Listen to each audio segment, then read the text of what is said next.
ba n'o ye Joseph Borrell ale kɔni ko kumaɲɔgɔnya u bɛna sabati Bamako ani a baaraɲɔgɔnw ni ɲɔgɔn cɛ la janko bɛnkan dɔw olu bɛ se ka sɔrɔ u ni ɲɔgɔn cɛ kunnafoni an ye a sɔrɔ sɛbɛn min kɔnɔ u k'a ma ko l'indépendant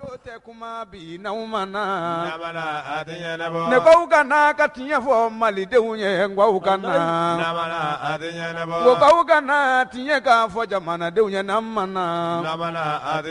ko aw ka na tiɲɛ fɔ jamanatigi ye n'aw ma na. Alors, kunnafoni sɛbɛn soir de Bamako ye a yira k'a fɔ Faranskaw ka ministre min bɛ yen ni ale ka baara bɛnnen don ka ɲɛsin Faransi kɛlɛkɛcɛw olu ka koɲɛ ɲɛnabɔw ma a tun bɛ Faransi wasadenw yɛrɛ ɲɛkɔrɔ a ye kɔrɔfɔ dɔw bɔ ka bin ka a yira k'a fɔ min ye Mali finitigilakaw minnu bɛ Mali yɛrɛ ɲɛmaaya la bi olu kɔni bɛ dalakɔrɔbɔli la bi ka ɲɛsin baaraɲɔgɔnw ma n'o ye Faransi a n'a jɛɲɔgɔnw ye ka kɛnsa ni Laya Jara ale ka fasiri ye a ye a yira k'a fɔ Mali yɛrɛ kɔni bilama ani Faransi cɛ k'o kɔni sama sabalen bɛ fo k'a dama tɛmɛ nka a ko kunnafoni dɔw nana furubaya ka bɛn ni janvier kalo tile 24 ye san 2022 min ye Mali gouvernement yɛrɛ ye u ye kɔrɔfɔ dɔw fɔ ka yira k'a fɔ u ye kɔlɔsili kɔni kɛ min ye Danois olu ka kɛlɛkɛcɛw olu nana jigin Mali dugukolo yɛrɛ sanfɛ Danois kɛlɛkɛcɛw bɛ ɲɔgɔn sɔrɔ kulu min kɔnɔna na n'o ye force takuba ye nin ye fɛn min ni Mali fanga ɲɛmaw u ma se k'a faamuya cogoya si la sabu nin ko in kɛra ka sɔrɔ olu tɛ a kalama olu kɔni nana a jateminɛ nka olu tɛ a ko bila dagagirinda la u b'a ɲini Danois ka nin kɛlɛkɛcɛ ninnu fɛ u k'u ka koso n'u ka kasaw cɛ ka bɔ Mali dugukolo yɛrɛ sanfɛ kunnafoni sɛbɛn ka lakali la a ko nin kɛlɛkɛcɛ ninnu yɛrɛ maa bɛ se k'a fɔ ko ninnu ye force spéciale Danois de ye u yɛrɛ bɛ u yɛrɛ sɔrɔ kulu min kɔnɔ o de ye force takuba ye nka Mali faamaw kɔni ma a ko a munumunu salo caya u ko bɛ laɲini kɛ teliya la ninnu k'u ka kosow bɛɛ lajɛlen cɛ ka bɔ Mali jamana kɔnɔna na min ye Faranskaw olu ka ministre min bɛ yen ni o ye Florence Parly ye ale kɔni ye a yira k'a fɔ olu ka dɛmɛ ani dɛmɛ a bɛ Danois ka nin kɛlɛkɛcɛ ninnu kɔ wa u mana u yɛrɛ fɛ a mana u yɛrɛ ma ni baara in na min ye sariya sɛbɛnw ye olu de perepelatigɛw kelen don o de y'a to u nana Mali dugukolo sanfɛ nka ale kɔni bɛ min fɔ Mali fanga ɲɛmaw u bɛ ka darakɔrɔbɔli de ta bi ka ɲɛsin u baaraɲɔgɔnw ma n'o ye Faransi a n'a jɛkuluw ye olu tɛna sɔn u ma cogoya si la na a yɛrɛ k'a fɔ l'Européen ka keleyatɔnba olu bɛ munumunu salo la bi janko Mali ka ɲɛtaw bɛ se ka sabati cogoya min na o n'a ta bɛɛ Mali kɛmɛ bi ka t'i bolo yɛrɛ di min ye kɛn yɛrɛ lakanabaa minnu bɛ yen n'o ye groupe Wagner maaw ye Faransi kɔni y'a ka dusumakasa yira wa a ye a yira k'a fɔ fana min ye coup d'état ye o coup d'état ninnu kɔni bɛ ka wuli coup d'état wɛrɛw yɛrɛ la nin waati laban ninnu na Burkina Faso jamana olu fana nana u ɲɛta coup d'état yɛrɛ fana fɛ ka na coup d'état sabati u ka dugu jamana kɔnɔna na wa olu bɛ a kɔniya fɔ ka taa fɔ a sera a dan na u bɛ min kɔni fɔ k'a perepelatigɛw di min ye ni jamana kofɔlen kɛlɛkɛcɛw ye n'o ye Danois ye o ko nin nana ka na lakana de sabati Mali yɛrɛ kɔnɔna na wa u b'a a yira diɲɛ bɛɛ lajɛlen na k'a yira olu yɛrɛ ka wasadenw na an bɛ waati min na i ko sisan olu b'u ka dɛmɛ ni dɛmɛ k'a sabati Danemark a kɛlɛkɛcɛw kan ani Danemark a fanga ɲɛmaw kan k'a yira diɲɛ bɛɛ lajɛlen na u mana u k'u fɛ sɛbɛnfura dɔw de sabatira u ni Mali fanga ɲɛmaw ni ɲɔgɔn cɛ la o de b'a to u bɛna baaraw kɔni sabati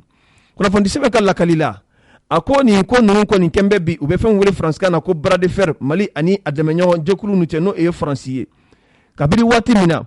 Mali minisiri ɲɛma n'o ye dɔgɔtɔrɔ Sogɛli Kokala Mayiga ale ye tɛmɛli min kɛ Nations Unies ale ka dantigɛli sira kan u bɛ fɛn wele faransikan na l'Assemblée générale des Nations Unies o hukumu kɔnɔ jalakili kɔni taara ka ɲɛsin Faransi fanga ɲɛmaw ma k'a yira k'a fɔ Faransi fanga ɲɛmaw u kɔni ye Mali kɔni to baaraɲɔgɔnya na waati min na san legelege avion kɔnɔna na k'u fori ka bɔ Mali kɔnɔ nin kɛra gɛlɛyaba ye bi min dayɔrɔ ma se ka sɔrɔ Faransi fanga ɲɛmaw olu yɛrɛ kɔni golo la o kɔfɛ min ye Mali minisiri ɲɛma ye a m'a ko bila munumunu salo wɛrɛ la koyi a tilalen kɔni kumaɲɔgɔnya la a ye kunnafonidi kɔni kɛ k'a yira k'a fɔ dalu jɔnjɔn bɛ ale yɛrɛ bolo dalu min b'a to k'a fɔ Faransi finitigilakaw olu bɛ ka papalikɛlaw kɔni dɛmɛ kɛlɛ kɛcogo ɲumanw na nin ye dalu min ni a sabatilen bɛ ale yɛrɛ bolo kabini nin kɔrɔfɔ ninnu kɔni fɔra wa Faransi kɔni bilama a kɛn bɛ bi ka juguyaw kɔni ta ka ɲɛsin Mali yɛrɛ ma u ka sow tɛ ka fin daga kelen kɔnɔ cogoya si la o de hukumu kɔnɔ Mali bi a kɛn bɛ k'i bolo di Irisi yɛrɛ ma hali n'a sɔrɔla k'a fɔ Mali dɛmɛbaa jɛkulu olu bɛ ka kuma in danbɛya ka taa mercenaires de ma nka min kɔni jalen no bi ni Mali fanga ɲɛmaw kɔni y'o perepelatigɛ di o de ye k'a fɔ Mali ni Irisi bilama État ni État olu de bɛ ka baara kɛ min ye formation na siraw ye o de tɛ ka bɛn bi an baara ɲɔgɔn kɔrɔ ninnu ma nka o n'a ta bɛɛ lajɛlen na Mali fanga ɲɛmaw u tɛ ka bɔ u dabolo kan cogoya si la kunnafoni sɛbɛn ka lakali la an bɛ waati min na i ko sisan a ko kɔni kɛn bɛ bi daga wulila songala ma ye sabu jamana fɛn fɛn bɛ yen ni olu b'u yɛrɛ sɔrɔ Europe yɛrɛ kɔnɔ ni olu nana ni Faransi ka welekan ye a kɛn bɛ bi Mali yɛrɛ ka dugukolo sanfɛ ni Mali ma sɔn maa o maa ka baaraɲɔgɔnya ma Mali kɛn bɛ bi ka wulikajɔ kɛ janko olu bɛ se ka bɔ n'u ka kɛlɛkɛcɛw ye Mali yɛrɛ kɔnɔna na cogoya min na kunnafoni a y'a sɔrɔ sɛbɛn min kɔnɔ u k'a ma ko Soir de Bamako ko aw kana tiɲɛ fɔ jamanatigi ye n'aw ma na an ka kɛɲɛ ni Mali yɛrɛ kɛlɛkɛcɛw wala Mali lakanabaaw olu bɛ munumunu salo min kɛ waati ni waati a yirala k'a fɔ min an ka polisilakaw ka fara an ka gendarmelakaw ka fara an ka gardilakaw kan olu kɔni ye munumunu salo caman kɛ a kɛra sababu ye maa 80 ani maa 5 bɔɲɔgɔnko olu nana wele finitigilakaw yɛrɛ fɛ o kɔnɔna na min ye bolifɛn 72 bɔɲɔgɔnko o nana minɛ ka fara ɲɛnaminimafɛnw olu fana caman kan Umaru Ankoiba ni ye ale ka fasiri ye a yirala k'a fɔ u bɛ munumunu salo min kɛ n'u b'a wele k'a fɔ opération coup de pied ni opération coup de pied a munumunu salo kɔni fanga bonya na kosɛbɛ a kɛra sababu ye finitigilakaw u y'u bolo di ɲɔgɔn ma Bamakɔ a n'a lamini yɛrɛ kɔnɔna na ka bɛn ni janvier kalo tile 25 san 2022 a kɛra sababu ye wulikajɔ in senfɛ banbanci wala siga kɛra maa minnu na olu caman kɔni nana wele finitigilakaw yɛrɛ fɛ yɔrɔ minnu bɛ yen bi n'u b'a wele k'a fɔ komini yɛrɛ kɔnɔna na n'o ye sigida gale ye Babiya bugu Bankɔni yɛrɛ kɔnɔ Zɛngɛnɛkɔrɔ bugu ka taa fara fo Nafaji o kaburudon yɛrɛ fanfɛlaw kan ani u ka école publique Nafaji yɛrɛ kɔnɔna na a yirala k'a fɔ munumunu salo kɔni caman kɛra nin yɔrɔ kɔfɔlen ninnu na min an ka finitigilakaw olu maa 200 bɔɲɔgɔnko olu de tun bɛ nin munumunu in na a yirala k'a fɔ min ye garde nationale ye ka fara gendarmelakaw kan ka fara polisilakaw kan nin bɛɛ lajɛlen ka dɛmɛ kɔni yera nin baara in kɔnɔna na a yirala k'a fɔ maa 80 ani maa 5 bɔɲɔgɔnko wele nana bila olu ma siga kɛra ni u la olu kɔnɔna na muso 20 bɔɲɔgɔnko olu fana nana sɔrɔ a la o hukumu kɔnɔ min ye bolifɛn 72 bɔɲɔgɔnko o nana sɔrɔ a la bolifɛn ninnu n'i ye jateminɛ kɛ mobili 6 ɲɔgɔn bɔɲɔgɔnko o bɛ sɔrɔ a kɔnɔna na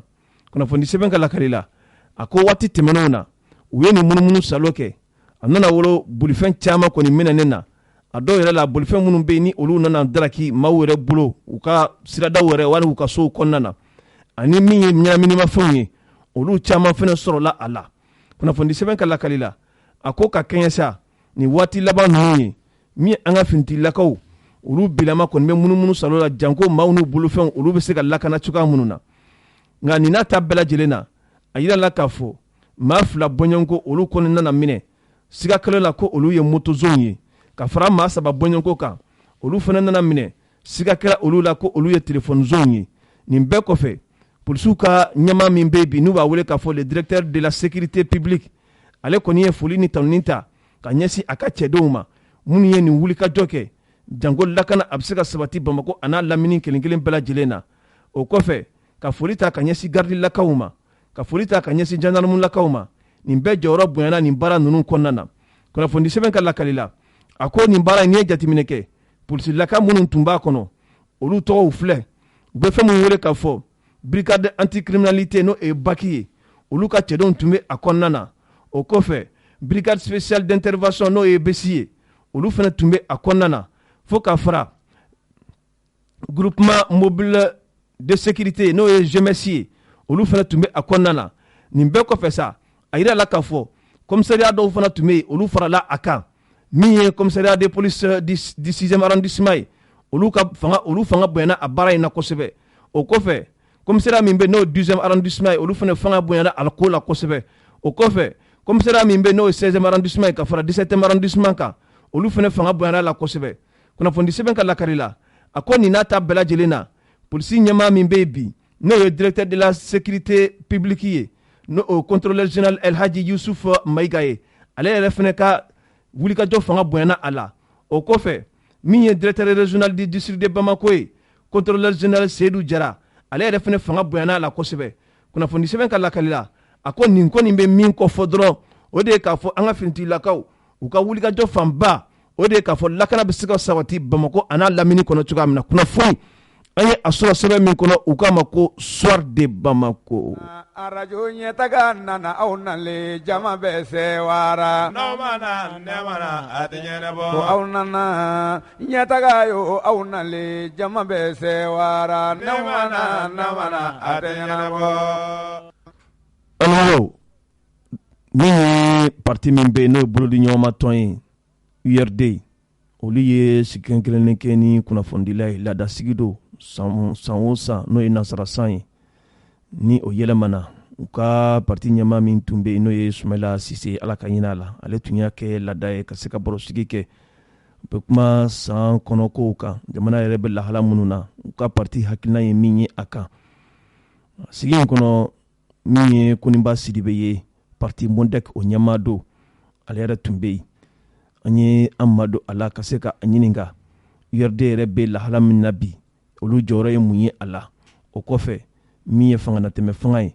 a ko bɛ kɛ cogo jumɛn na M5 RFP olu ka hakilina ye mun ye a kan min sɔrɔla Koniba Sidibe da an ka jɛ ka dɔɔni lamɛn o la. Koniba Sidibe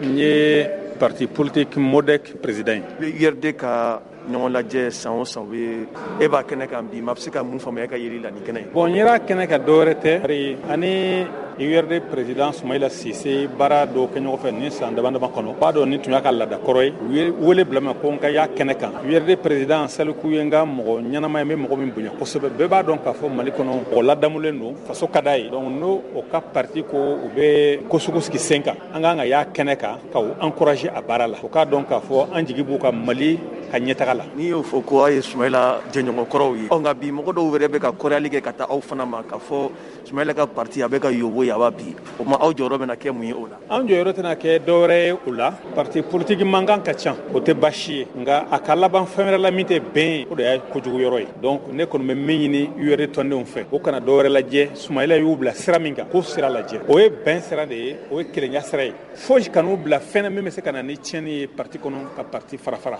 anw bɛ se ka fɛn o fɛn kɛ o la o ye ka kuma a mɔgɔ fan bɛɛ kelen kelen fɛ k'a fɔ a ye nin baara kɛ ni hakili ye bari bɛn tɛ yɔrɔ o yɔrɔ dilali tɛ donc ne kɔni bɛ min ɲini URD tɔndenw fɛ ka tiɲɛ lajɛ k'u hakili to Sumayila y'u bila sira min kan foyi kana tɔ k'a fɔ u ka bila ɲɔgɔn na fo ka taa lase farafarali ma o ne ka kumakan y'a ko la. Saliku ye discours min kɛra i ye mun faamu. Saliku ka discours a ɲɛna bari a ye malidenw ka ɲɛtaga malidenw ka hɛrɛ a ye dugawu ta an ɲɛw la URD yɛrɛ parti ba in bɛ se ka a jɔyɔrɔ fa cogo min jamana in kɔnɔ bɛn kɔnɔ a y'o kuma kibaruyalaselaw journalistes gɛlɛya minnu y'u sɔrɔ jamana kɔnɔ hali jamana yɛrɛ kɔ ka diɲɛ bɛɛ kɔnɔ a da ser'o ma a ko o ye fɛn ye min man kan ka kolokolo donc n'i ye nin bɛɛ kɔni fara ɲɔgɔn kan a ye kumakan min lase jama ma ne kɔni ye wasayɔrɔ sɔrɔ a la. Président ne ko k'i wasayɔrɔ sɔrɔ a la ni aw ka hakilinaw tɛ fɔ ɲɔgɔn kɔ wa waati laban in na an ye fɛn dɔw ye bɔlɔlɔ sanfɛ min ye M5 comité stratégie maaw ye a ye bolonɔbilaw kɛ hali n'a tun ma kɛ ka dabɔ bɛɛ ka bɔ a kalama nka kɔni nana a yɛrɛ sɔrɔ bɔlɔlɔ sanfɛ k'a fɔ waleya minnu taara aw ka président fɛ n'o ye premier ministre ye bi aw ka hakilinaw tɛ ko in kɛra kɛ cogo min na o t'aw fɛ la. E yɛrɛ y'a fɔ cogo min an y'o baara min daminɛ M5 kɔnɔ o tɛ jamana kuma ye o an ye lettre min cira M5 kɔnɔ n y'a fɔ sisan k'a fɔ jɛkulu si tɛ yen kɔɲɔgɔnkɔ tɛ se ka ye min kɔnɔ k'a fɔ ko bɛnbaliya bɛna kɛ ni tiɲɛni ye o de tɛ mɔgɔ si sago ye an fana ka hakili la an t'a fɛ tiɲɛni fan si ka ye M5 kɔnɔ o de y'a to an ye nin sira in ta wa n dalen b'a la fana k'a fɔ baara bɛna kɛ an bɛna sigi ka fɔ kɛ ka bɛn nin ko bɛɛ la M5 ka jɔyɔrɔ fa jamana ka ɲɛtaga la. I ye kunnafoni dɔw yira indépendant kɔnɔ la waati laban in na min ye transition san 5 ye i ye fɛn caman fɔ a kan e dun ye sɔrɔ bosonba ŋana dɔ ye e sirannen bɛ mun de la nin ko in na. An ma sira dɔwɛrɛ la mankan min bɛ sen na sisan an ni jamana wɛrɛw cɛ a bɛ ɲini k'an yɔrɔ janya dɔɔni an ye baara minnu boloda transition kɔnɔ bɛn ka yɔrɔ janya o la dɔɔni ne kɔni ye kuma min kɛ o tɛ dɔwɛrɛ o ye de ka fɔ an ka ɲɛmɔgɔ k'u jija fo ka bɛn ka kɛ a ko la teliya la bari a bɛna kɔlɔlɔ min bɛna se jamana kɔnɔ o tɛ mɔgɔ si sago ye a bɛna an ye baara minnu boloda a bɛ n'o segin kɔ cogo min tɛ mɔgɔ si sago ye o de y'a to n ko transition kɛra san 5 ye o a kɛra san 20 ye o a kɛra san 15 ye o si tɛ problème ye problème ye an ye baara min da pour ka jamana Mali kura sigi sen kan o baara bɛ senna wa o tɛ senna o daminɛ kuma sera wa o daminɛ kuma ma mun de bɛ se ka ko kɔnɔ san 1 kɔnɔ mun bɛ se ka ko kɔnɔ san 2 kɔnɔ ne ɲɛna o de ye jamana problème belebeleba ye donc an k'an jija an ka bɔ ni mankan in kɔnɔ teliya la k'a ɲɛsin min ye jama fara ɲɔgɔn kan ka IBK bi o kɛra ni hakilina min ye an ka ɲɛsin o hakilina ma dɔw y'a jira k'an ka bɔ CEDEAO yɛrɛ kɔnɔ pour que an ka k'an yɛrɛ ye e ka kuma in n'olu ka hakilina tɛ fankelen ni mɔgɔ binna kɔlɔn kɔnɔ i tɛ taa k'i bɛ fɛn wɛrɛ boloda kɔlɔn kɔnɔ yen nɔ i b'a ɲini ka bɔ kɔlɔn de kɔnɔ fɔlɔ minnu b'a la an ka bɔ CEDEAO kɔnɔ an k'an ka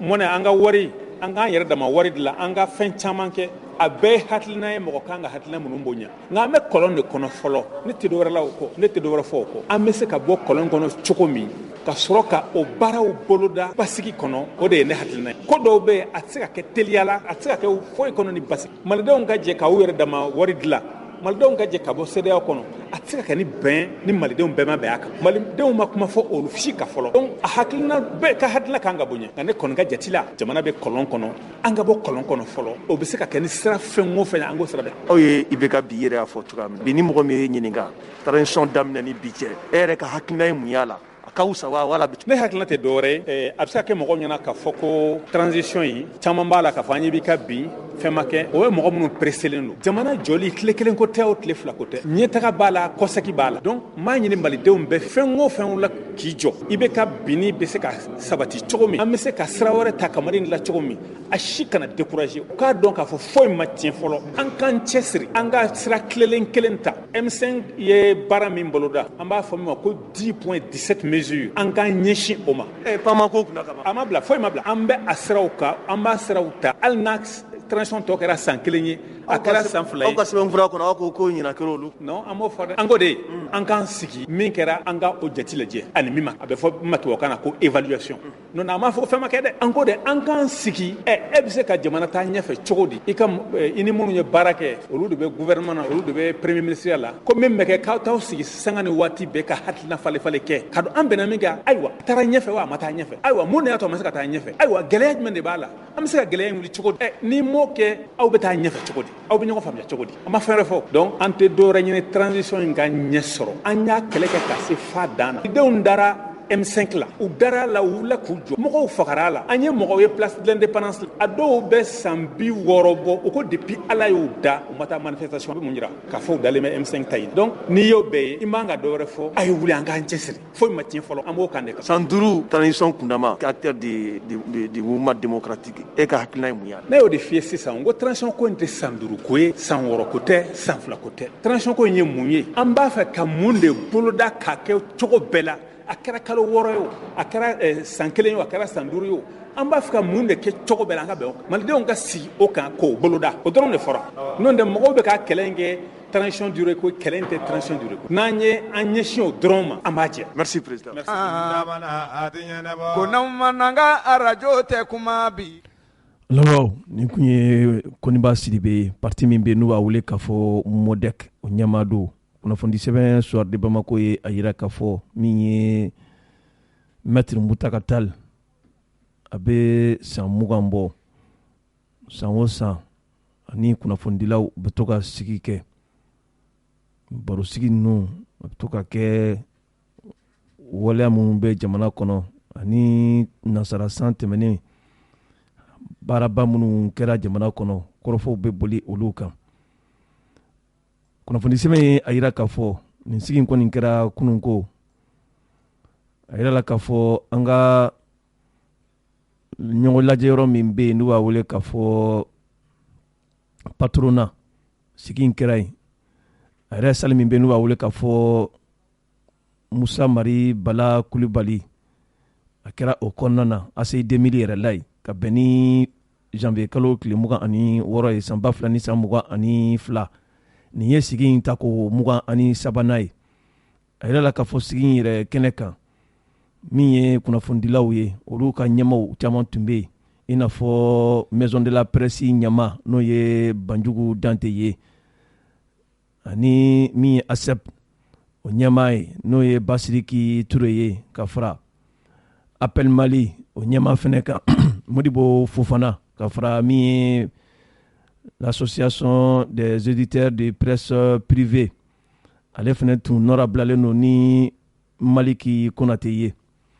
kunnafoni sɛbɛn k'a lakali la a ko kumaw kɔni dira kunnafonidilaw olu ka ɲɛma dɔw ma u ye foli kɔni ta ka ɲɛsin Maître Muntaka Tall ma deli ni ti min bɛ ani kunnafonidilaw ni ɲɔgɔn cɛ a bɛ waati jan bɔ u y'o bonyamasegin k'a ye ka tila k'a fo a ka hɔrɔnya na a ka danbetigiya la a ka baara minnu kɛra a bolo ni maa dɔ tun don a tun bɛ i bolo fa jamana nafolo la nka danbe min b'a la ani taabolo min bɛ a la o kama a tɔgɔ tɛ yuruguyurugu ni ŋanamu na cogoya si la min ye Maître Muntaka Tall a fana ye kuma ta ka ɲɛsin kunnafonidilaw ma k'u fo k'u barikada u jɔyɔrɔ ka bɔ jamana yɛrɛ bɛɛ y'a fanga sabatili la cogoya minnu na a ye olu ɲɛfɔ wa a ye a yira k'a fɔ kunnafonidila man ka kɛ maa ye ni a ye waleya jugu kɛ k'a fɔ k'i bɛ taa bila kasobon de kɔnɔna na min ye baara kɛrɛnkɛrɛnlen ye olu kan ka se ka sigi sen kan jango ni kunnafonidila ye o baleya cɛjugu minnu kɛ min bɛ dankari kunnafonidi sariyaw yɛrɛ la o baaraw ka se ka kɛ min bɛ se ka ale yɛrɛ ɲugun don a baara ɲɔgɔnw na hali n'a sɔrɔla k'a fɔ musaka dɔw olu bɛ se ka bin a kan jango baara in ka kɛ fɛn ye fɛn min bɛ dansigi a la nka an b'an kɛ tuguni kɛ lamɛnbaaw fɛ Muntaka Tall a ye kɔrɔfɔ minnu fɔ bamanankan na an ka jɛ ka dɔɔni lamɛn olu la. Allah subhanahu wa ta'ala ko ka barkada ale min y'a kɛ an sera ka fɔ ko plan sabanan ka jɛka sankura dugawu kɛ an ka kibaru ɲininaw an ka kibaru laselaw ye an ka kibaru lamɛnna ni laselaw u fara mɛ ɲɔgɔn ka tɔnw de kɔnɔ o tɔnw ɲɛmaa bɛɛ bi kɛnɛ kan yan an b'u fo ka u barikada n ɲinɛna ka min fɔ tubabukan na a tɔn ɲɛmaaw wulila u ye sariya u ye bonya kuma fɔ u ye kanu kuma fɔ n b'u fo k'u barikada ala ka u sara bɛɛ baara min na ala ka tulo mɛn a la ne b'a dɔn baara nɔgɔman tɛ fɛs an ka kibaru ɲinina ni laselaw n'o ye journalisiw ye bɛɛ baara min na baara nɔgɔman tɛ bari an bɛ mara min kɔnɔ n'a bi fɔ ma ko démocratie ni i ɲinɛna a kɔlɔsili kɔ diɲɛ jamana o jamana a bi bɔ ɲɔgɔn bonya fanga la a bi bɔ foroba fanga la a bi kɛ diyagoya fanga ye olu de sigilen sanga ni waati ni minan kelekura k'a lakile ni juguman dogora k'a labangi walasa jamanadenw bɛ se ka fara ɲɔgɔn kan cogo min na ka se ka jamana baara a ka taa ɲɛfɛ maa maa n'i donna o baara sifa la k'a dɔn ko i donna farati o kɔrɔ ko di y'i kwa da n ka kwa la o kama u ni kɔlɔsi ka kan u ni dɛmɛ ka kan bari n'i y'u bila ten ko i bɛ u fantanya ka i sago kɛ u la fɛnba bɛna jamana jɛ fɛnba bɛna an ka démocratie o kɔfɛ an b'a dɔn jɛ mana kɛ cogo o cogo ɲuman b'a la juguman b'a la juguman minnu b'a la an b'a ye n'u ye kokolon dɔ kɛ u bɛ t'u yɛrɛ sɔrɔ kaso la anw ko kuma min b'an fɛ ka fɔ la hakilila min b'an fɛ ka fɔ la hali n'u ye fɛn fɔ min b'i tɔɔrɔ ala ko tiɲɛ fɛn de mɔgɔw tɔɔrɔ yali ɲangecogo wɛrɛ t'u la min tɛ kasoladon ye wa ɲangecogo wɛrɛ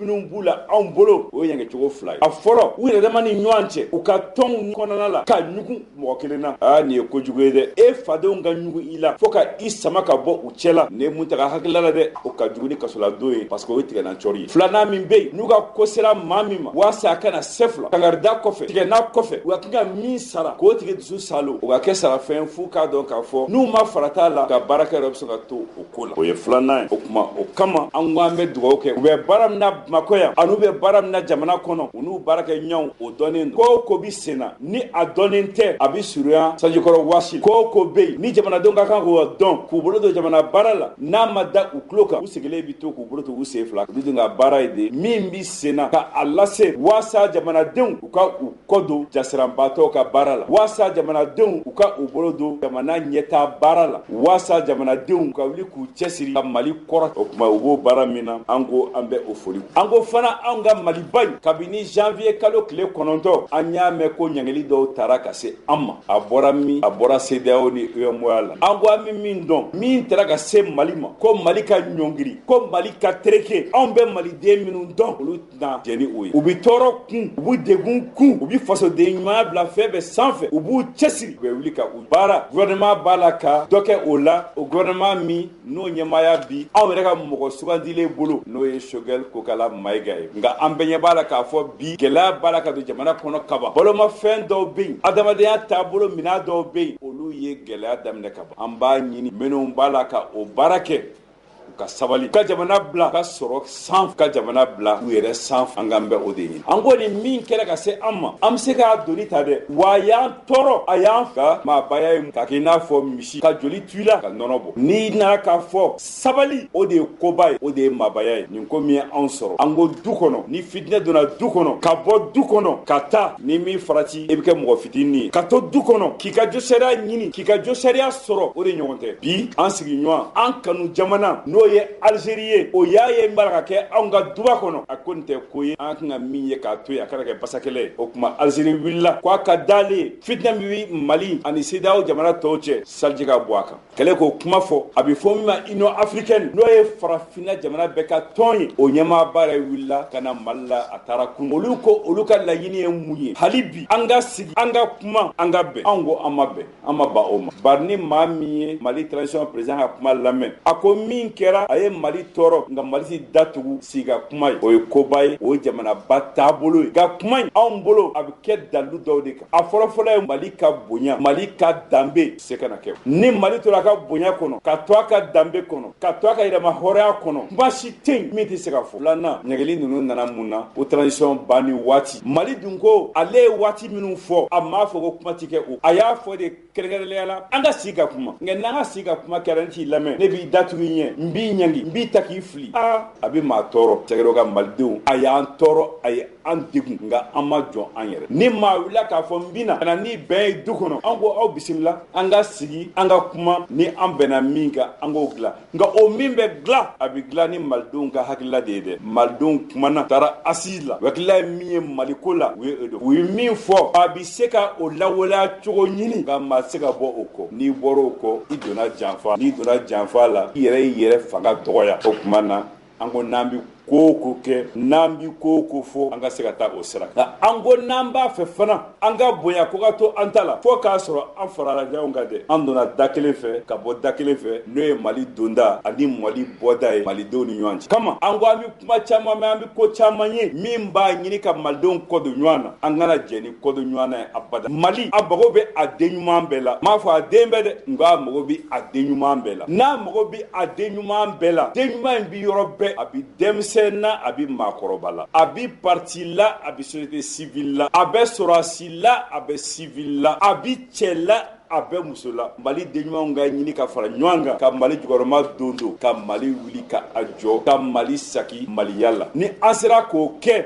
ne tɛ ko la Mali bɛ dɛsɛ min na malidenw bɛ dɛsɛ min na o hakili ɲuman o dusu Ala ka o bɛɛ di an ma nka an bɛ kuma min na bi ko dɔ bɛ yen malidenw ɲɛ sigi bɛ bi ka bɛ ɲɛsin Cameroun ma mun na an ka cɛbɔw bɛ yen an denw n'an mɔdenw u kɛlen bɛ ka Mali jɔnjɔn ta ka taa Cameroun u b'u jɔyɔrɔ fa la kabini n'a baara daminɛ fo ka n'a bila bi la u ye min kɛ a ye mɔgɔw nimisi wasa nka baara ma ban dɛ u mago bɛ ko fila la u mago bɛ malidenw ka dugawu la u mago bɛ malidenw ka dɛmɛ na u k'a dɔn ko malidenw bɛ u kɔ Ala k'a kɛ an ye kubu min jɛ Yaoundé san 1972 Ala ka ɲinan kɛ o mɔnɛ bɔ san an ka denmisɛn ninnu an denw n'an mɔden ninnu u ni nin kubu k'a sama ka se an ma nka ni an sigira ko an bɛ san kura dugawu kɛ ɲɔgɔn ye wajibi an ni minnu y'a kɛ ɲɔgɔn fɛ salon an ka jamanadenw minnu b'an kuma bɔla n'o y'an ka finitigiw ye an jɛɲɔgɔnw an kanubaw minnu danna ɲinan an ka jɛ ka dugawu k'u ye Ala k'u dayɔrɔ suma ka jigiyɔrɔ ɲuman d'u ma ka sigiyɔrɔ ɲuman d'u ma alijinɛ kɔnɔ fo Firdaus ka aw fo a ka kulomajɔ la ka to ba kan sallallahu alaihi wasallam nin tun ye maître Mutakatali ye nin lajɛ in kɛra kunungo o y'a sɔrɔ Mali ma joué nka Mali jouera kunungo o kɛra cogoya min na sa an tɛna kuma o kan tuguni an y'a fɔ a ye cogoya min na kunun tun ye doyenw ka tɔgɔladonba ye yɛrɛ la k'a fɔ u ye kunun sigi kɔni kɛrɛnkɛrɛn ka kɛ informatique ni o ye an ka masinba minnu bɛ yen ni diɲɛ dɔnniya kuraw kɔni kɛnbɛ bi ka a labɔ olu ka baara fanga ka bonya dɔnniw ka hukumu kɔnɔ o ka fisa ka fɔ ko ka to adamadenw yɛrɛ bolo ni masinba ninnu bɛ se ka baara dɔw kɛ tile kelen wala tile fila n'i y'a to adamadenw bolo a bɛ san kelen kɛ a tɛ se ka nɔ caman bɔ a la nka kunun kɛnɛ yɛrɛ kɔnɔ dɔnni yɛrɛ ɲɛmaaba n'o ye directeur Konate ale ye min fɔ an ka jɛ ka dɔnni lamɛn o la. An bɛ atila jigi kɛ ka taa OMD Organisation Mondiale du Douane a nana cogo min a kɛra san min an b'o anniversaire de kɛ san o san a san o san o bɛ thème dɔ de d'an ma an ka baara kɛ n'o ye ɲinan ta o kɔni ye informatisation ye c'est à dire que adamadenw jɔyɔrɔ ka dɔgɔya baara la baara fanba ka bolo da machine ka caman de kɛ effectivement o y'anw tagabolo ye parce que an bɛ san min na sisan douane bi réforme yɛlɛmali caman bɛ douane bolo o yɛlɛmali fɛn o fɛn b'an bolo sisan a bɛ taa 5 la a bɛɛ lajɛlen 22 ye mais 5 de b'an bolo ɲinan o 5 o baara bɛɛ bɛ kɛ ni machine de c'est-à-dire adamaden jɔyɔrɔ ka dɔgɔya baara la baara caman ka kɛ ni machine ye c'est vrai foyi tɛ se ka kɛ adamaden kɔ mais machine bɛ fili mais machine ka fili ni adamaden ka fili fana tɛ kelen ye donc an bɛ ka baara kɛ ɲinan hukumu o ye ka baara kɛ ni machine ye informatisation ye adamadenw jɔyɔrɔ ka dɔgɔya la san o san an bɛ nin fɛn in kɛ ɲinan kɔni y'a daminɛ ni an bɛ ministre fo parce que a nana ka na an ka anniversaire k'anw fɛ hakilina fɔlɔ o ye an ma hakili jigin an ka mɔgɔ minnu parce que an bɛ jamana min kɔrɔ bi ko ka gɛlɛn kosɛbɛ douane ka baara ka gɛlɛn a bɛ ka kɛ condition min na condition ka gɛlɛn kɛlɛ bɛ sen na bana bɛ sen na o nana laban ni sanction ye sisan CEDEAO ka sanction ye donc an bɛ baara kɛ condition na condition ka gɛlɛn kosɛbɛ donc an b'a daminɛ k'an hakili lajigin an ka an collègue minnu tɛɲɛna mission et Dieu seul sait o ka ca kosɛbɛ hali an bɛ yɔrɔ min bi an ka mɔgɔw bɛ kungo kɔnɔ an bɛ vraiment an b'a hakili lajigin minnu tɛɲɛna ani minnu banana an b'a hakili lajigin ko olu la maintenant ka sɔrɔ ka anw yɛrɛ thème min dira anw ma ɲina an ka baara kɛ n'o ye pour que n y'a fɔ cogo min machine nafa ka bonya baara in na pour que baara in ka teliya mɔgɔw bolo douane ka baara bolo saba de don mais douane ka baara ka ca bolo fɔlɔ mɔgɔ bɛ min dɔn kosɛbɛ o ye recette ko ye vous savez aujourd'hui an ka jamana pour que ka se ka mɔgɔw sara pour que ka se ka siraw dilan pour que ka se ka hôpitaux jɔ jamana mago bɛ wari de la c'est vrai mɔgɔ wɛrɛ b'anw dɛmɛ mais u b'an dɛmɛ ka base anw yɛrɛ bɛ min k'an yɛrɛ ye donc douane jɔyɔrɔ ka bon o la kosɛbɛ o tun ye min bolo da anw ye salon 2021 o tun ye 156 milliards de cent mais ala y'a kɛ an y'o sɔrɔ donc min bolo yɛrɛ ɲina fana o ye 720 o ka ca ni sanu ta ye donc an bɛ baara kɛ pour que vraiment en fin d'année an ka se k'o sɔrɔ maintenant baara bolo filanan min ka bon kosɛbɛ o ye ka yuruguyurugu kɛlɛ minnu bɛ don ni fɛnw ye fɛn min man ka ducogo man ɲi ou bien u man ka don donc douane fana b'o kɛlɛ kɛ maintenant baara min bɛ mɔgɔw tɛ min ye kosɛbɛ c'est que douane bɛ baara kɛ ka service wɛrɛw dɛmɛ santé mɔgɔw an b'u dɛmɛ ni fura minnu man ka don minnu man ɲi mɔgɔw ma minnu man ɲi baganw ma minnu man ɲi an ka kungo kɔnɔnaw ma douane bɛ dɛmɛ kɛ o la douane bɛ hali polisi tɛ yɔrɔ min gendarmerie tɛ yɔrɔ min douane bɛ se k'olu ka baara kɛ n'olu tɛ yen parce que anw bɛ frontière la kosɛbɛ ka tɛmɛ service caman kan a degun ka bon aw yɛrɛ bɛ caman dɔn a la sisan CEDEAO sanction nana sɔrɔ an bɛ degunba kɔnɔ déjà crise socio-politique o bɛ yen depuis 2012 an b'o kɔnɔna na covid nana fara o kan maintenant sisan sanction yɛrɛ nana ka na tɔ bɛ gɛlɛya an bolo donc an bɛ degunba de kɔnɔ an bɛ baara de kɛ pour que malgré que degun b'an kan an ka se ka an ka baara kɛ ka baara tagabolow yɛlɛma pour que an bɛ ka min ɲini an ka se k'o sɔrɔ vous savez anw ka jamana kɔgɔji t'anw bolo chemin de fer a b'an bolo mais a tɛ se ka baara kɛ sisan donc an ka baara fanba bɛɛ bɛ mɔlu de kan donc an ka baara kɛ pour que ka baara teliya mɔlu ka segin ka taa dɔwɛrɛ ta ka na an bɛ baara k'o cogo de la c'est à dire que minɛn bɛ waati min kɛ douane na an bɛ baara kɛ pour que o waati ka surunya kosɛbɛ n'a y'a sɔrɔ peut-être que san kelen bɛ yen minɛn tun bɛ se ka tile kelen kɛ pour que ka se k'i ka mɔbili dédouaner ka bɔ douane na an bɛ baara kɛ aujourd'hui pour que ka se ka kɛ 30 minutes kɔnɔ voilà informatisation kun de o ye ka teliya pour que an bɛɛ ka nafa sɔrɔ minnu bɛ na douane na olu ka teliya u ka k'u ka baaraw la an douaniers fana pour que mobili commerçants ka mobili ka se ka lafiya joona u ka taa minɛn wɛrɛw ta ka na pour que an ka recette sɔrɔ donc a bɛ dɔ fara recette. Ah chérie, ya macaroni ka di dɛ. Ni macaroni lakika ye Pastaroma ye alikama mugu gɛrɛgɛrɛ ye min bɛ dilan an yɛrɛ fɛ Mali la yan Kapal SA fɛ macaroni Pastaroma a ye ɲɛna cɛ ka ɲi wa a dundala ka di Pastaroma a sugu ka ca yaasa bɛɛ ka ni dingɛ sugandi escargot fusilli spaghetti vermicelle ani bayani a bɛ sɔrɔ butikiw alimentation supermarché sugu Mali fan bɛɛ n'aw mago b'a caman san ta la aw ka se goloni na u jabala bala wala a bɛ weleli kɛ 20 21 65 30 20 21 65 30 Pastaroma a nan tan ka di a n'an man kɛrɛfɛ tɛ. Awɔ, pastoroma nan tan ka di a n'an man kɛrɛfɛ tɛ. Mana n'aw mana nafa tɛ nkalon na tun. An lamɛnbaaw, kunnafoni sɛbɛn lɛnɛ pana ye a yira k'a fɔ min ye kuma dɔw tun bɛ ka bɔ bɔlɔlɔw sanfɛ, kuma minnu tɛ tiɲɛ kuma ye, kuma minnu ye kuma baratulenw ye. A yira la k'a fɔ jamana faamaw kɔni ma ko bila dagagirinda la, u ye wulikajɔ kɛ ka kunnafoni dɔw forobaya. Mali yɛrɛ télévision soba min bɛ yen ka se ka kunnafoni di ye, min ye k'a fɔ Mali fanga ɲɛmaw u bɛ wulikajɔw la bi. Jɛkulu minnu bɛ yen ni Mali ni olu bɛ baaraɲɔgɔnyaw na, i n'a fɔ ko CEDEAO, i n'a fɔ ko UEMOA, ka yira k'a fɔ Mali ni ninnu ka baaraɲɔgɔnyaw u bɛna ɲɔngiri. Wa min ye diplomasi nasira ye, n'o ye jamanaw ni ɲɔgɔn cɛ koɲa ɲɛnabɔw ye, Mali ni Faransi cɛ, a yira la k'a fɔ o baara ninnu bɛna ɲɔngiri. Wa min ye faransikan yɛrɛ ye, o kɔrɔfɔ ninnu kɔni tun yirala k'a fɔ o bɛna bila kɛrɛfɛ, an bɛna an ka baaraw bɛɛ lajɛlen kɛ ni bamanankan ye. Ka kɛɲɛ sa min ye Mali yɛrɛ fanga ɲɛmaw u ka kuma lasila min bɛ yen, n'o ye Colonel Abdoulaye Mayiga ye, ale ye kunnafoni dɔw forobaya ka yira k'a fɔ maa minnu bɛ ka nin kuma ninnu bila bɔlɔlɔ sanfɛ ka kɛ jatigɛw ni siraw ni papali ye. A yirala k'a fɔ ninnu maaw kɔni bɛna bila kiiri tigilamɔgɔw olu ka bolo kan, wa yamaraw kɔni dira kiiri baarakɛlaw ma minnu kan ka baaraw kɛ, minnu kan ka enquêtes kɔni dayɛlɛ, u ka se ka ni maa kofɔlen ninnu ani dɛmɛbaga maa ma bɛ nin ko in yɛrɛ kɔfɛ, maa ma bɛ ko in jukɔrɔla la, ka se k'u minɛ ka taa bila kiiri tigilamɔgɔw olu kɔni bolokɔrɔ. Siga kɔni t'a la, Mali kɔni ye a ka danaya a n'a ka foli kɔni ta ka ɲɛsin a baaraɲɔgɔnw kelen kelen bɛɛ lajɛlen ma, k'a daminɛ kunun ko fo bi. Kɛrɛnkɛrɛnnenya la, maa minnu yɛrɛ bɛ yen bi n'u bɛ ka Mali yɛrɛ dɛmɛ u ka nin gɛlɛya ninnu na, min ye lakanabaliya yɛrɛ nasira ye, a ye foli belebele ta ka ɲɛsin olu tigilamɔgɔw ma. Nka ka se ka kuma yɛrɛ jɛya kɔni, a yira la k'a fɔ maliyɛnw kɔni bɛɛ lajɛlen ka faamu, maa o maa bɛ yen k'i sen bɛ nin ko in na, e kɛra a filiba ye, e kɛra a partageba ye, don n'a nataw la tɛgɛ na kɛ a kelen kelen bɛɛ lajɛlen kan k'a bila kiiri k'a bolo kan. Kunnafoni an ye a sɔrɔ sɛbɛn min kɔnɔ u k'a ma ko l'indépendant. Ko n'aw mana ɲɛta jama ko don. An lamɛnbaaw, min ye Bagadaji ye, Bagadaji ye yɔrɔ min ni quartier kɔrɔbaw don, maa yɛrɛ bɛ se k'a fɔ min ye Bamakɔ tutigɛbaw olu sigiyɔrɔw kɔni bɛnnen don Bagadaji kɔni ma. Min ye Ɲarela ni Bagadaji olu tɛ se ka bɔ ɲɔgɔn na cogoya si la. Surakakuntigi Bansila ale tɛ Bagadaji wa,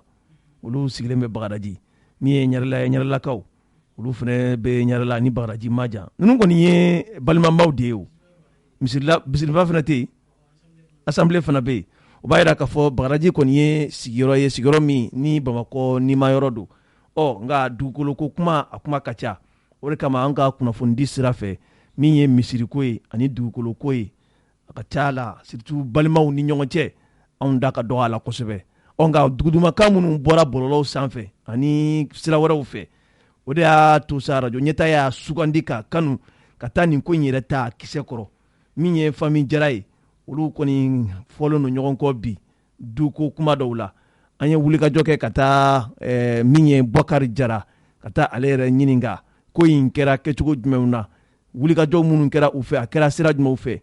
kiirikow bɔra la, kiirikow a tɛmɛna sira jumɛn ni sira jumɛnw fɛ. Min sɔrɔla Bukari Jara da, an ka jɛ ka o lamɛn. Ne tɔgɔ Bubakari Jara, an tun bɛ Bagadaji mais sisan an bɛ Ɲarela de parce que an bɛ location na yan. Dugukoloko kuma minnu bɛ sen na bi a kuma cayara, radio ɲɛta kɔni y'a sugandi bi ka na kuma ta sun kɔrɔ. Ko in yɛrɛ i bɛ se ka mun fɔ bi an lamɛnbaaw ye? An bɛ se ka min fɔ an lamɛnbaaw ye, mais an lamɛnbaaw yɛrɛ fo fɔlɔ ka kunnafoni dɔ d'u ma parce que kuma caman bɛ fɔla ko in na o kuma ninnu tiɲɛ kumaw tɛ quoi. Donc ni sera yan kɔni komi n yɛrɛ ye fɛnw yirila cogoya min na k'i yɛrɛ ɲɛ kɛ papier ninnu seere, ne hakili la i yɛrɛ bɛ se ka dɔɔni fɔ ko in na parce que ni mɔgɔ kunnafoniyara ko la e yɛrɛ de bɛ se ka k'o seere fɛnɛ ka kunnafoni wɛrɛ di mɔgɔw ma o bɛ sɔrɔ papier ko senfɛ donc o de kɛra sababu ye ne papier ninnu yirila pour que i yɛrɛ ka ɲɛ ka k'a seere an mɔkɛ ka yɔrɔ don yɔrɔ dira an mɔkɛ ma n ye papier yirila cogoya min na i yɛrɛ y'a ye expert géométrie ka rapport la expert géométrie y'a yira k'a fɔ depuis le 25 novembre 1919 yɔrɔ yamaruyara ka di Mamadu Jara ma k'a k'a sigiyɔrɔ ye tuma min na yɔrɔ dira an mɔkɛ ma k'a k'a sigiyɔrɔ ye fantinin dɔ tun bɛ yen n'o ye Siriki Jara an mɔkɛ nana n'o ye a y'o ladon a ka so kɔnɔ a dɔgɔkɛ dɔ fɛnɛ bɛ yen n'o ye Banfa ye donc u bi fa la mais u tɛ ba la ne mɔkɛ kelen de b'a ba la Banfa ma wolo so kɔnɔ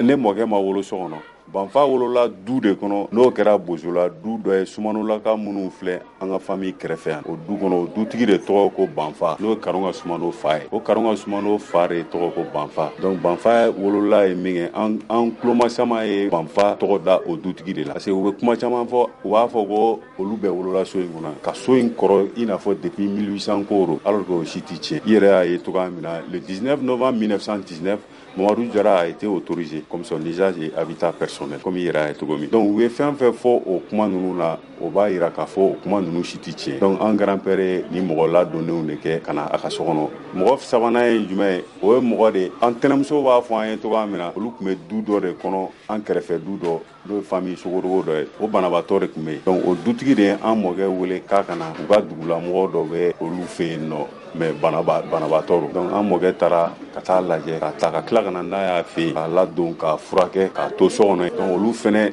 zuruya saba in de filɛ mankan na bi anw tiɲɛ nɔfɛ ko funu ye anw tiɲɛ in minɛ an na walima k'a ye o tiɲɛ in tigiya dɔ la donc an y'a yir'u la k'a fɔ o de ti ɲa an tun b'a fɛ ka so jɔ a k'an bɛɛ servi an bɛɛ ka don a kɔnɔ donc u nana yira k'a fɔ ko fɔ olu fɛnɛ ka don tiɲɛ na n kɔrɔkɛ min yɛrɛ sigilen filɛ o y'a fɔ a donni kama i Abdulayi min tɔgɔ ye papier la ko Abdulayi ko kana papier ko in ɲininkali kɛ parce que n'i nana papier ko ɲininkali kɛ k'i bɛ o se yɔrɔ dɔ la k'an bɛna baara min kɛ k'a bɛna kɛ kɛlɛ ye quoi donc o kuma ninnu fɔ a ye mais a ma sɔn k'o kuma ninnu lamɛn donc a nana ko fo papier de ka na an ka taa notariat la ka acte notarial dɔ dilan olu fana ka don du in tiɲɛ na donc an ma sɔn o de ma o de y'a to baara ma se ka kɛ o y'a sɔrɔ an tun ye bɛnkan dɔw kun kɛra an ni ɲɔgɔn cɛ k'a fɔ ko u bɛna bɔ so kɔnɔ donc yɔrɔ bɛ jɔ an bɛɛ bɛ don a kɔnɔ o y'a sɔrɔ an ye saga faga ka sarakaw bɔ quoi karamɔgɔw wele olu nana kalan ni fɛnw donc o kalan ni fɛnw kɔfɛ de u taara ɲɔgɔn ye wɛrɛw kɛ an kɔfɛ donc ka taa bɛn kuma min kan o de ye ko f'u ka ye tiɲɛ in na donc an ka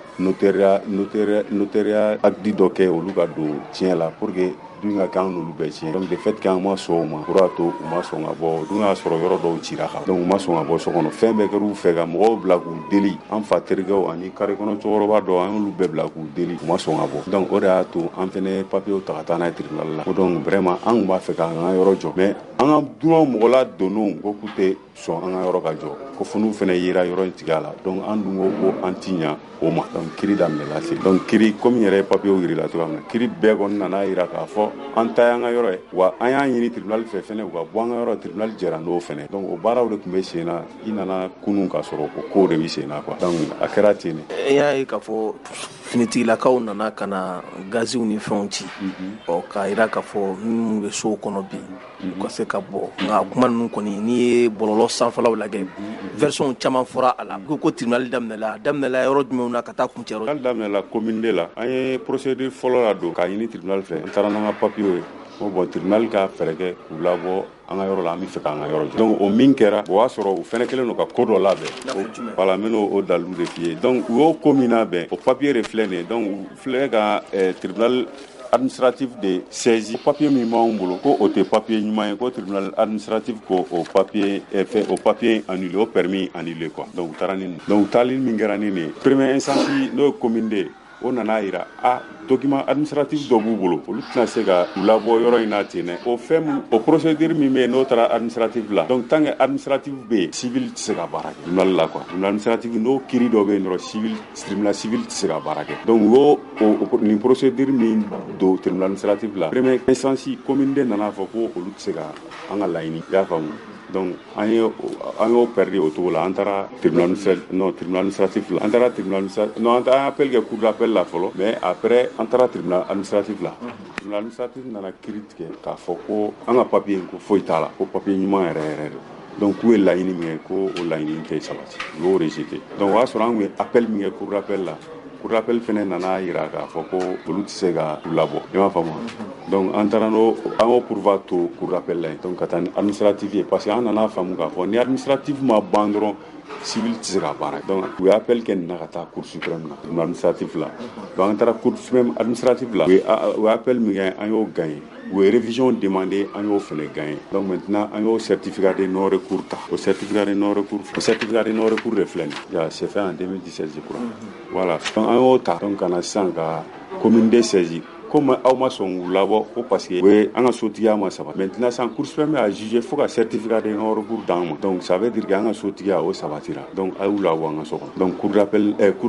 commune de nana ordonnance kɛ k'a fɔ u bɛ bɔ so kɔnɔ donc olu décision di an ye autorité saisi olu nana ka na expulsion donc k'u to kɛnɛ ma u ye appel kɛ cour d'appel la u ma jɛ n'o décision ye donc o appel kɛlen fɛn na cour d'appel nana statuer k'a fɔ ko fɛn kan y'u labɔ référé min na ko référé tun tɛ kan kuma y'u labɔ référé la faamu donc an ma ɲɛ sɔrɔ o la an ye o pourvoir de ta ka taa cour suprême na bon o décision de fɛnɛ filɛ nin cour suprême nana fɔ kan y'u labɔ référé min na k'u bɛ bɔ o référé de la mais olu ye an lasegin olu ye papier renvoyé tuguni devant la cour d'appel autrement composé les parties et la cause autrement composé quoi donc k'a f'u ye ko référé de i m'a faamu donc sisan u nalen a fɔ ko référé don donc u ma se k'u statuer bilen u taara ni cherche in de u ka mɔgɔ fila bɛ yen comme tribunal la u bɛ bɛn ni kiiri kɛra dɔw bɛ se k'a fɔ k'olu ma taa fɛn na kiiri la o de cherche opposition o y'a sɔrɔ u bɛ ni requête dɔ la don cherche opposition na Yaya Jara et Serou Jara donc o fana kɛra sababu ye pour que u k'u statuer ka confirmation kɛ commune de décision in na toujours u ma sɔn k'u statuer kan u nana fɔ ko ni procédure in bɛ tant que civil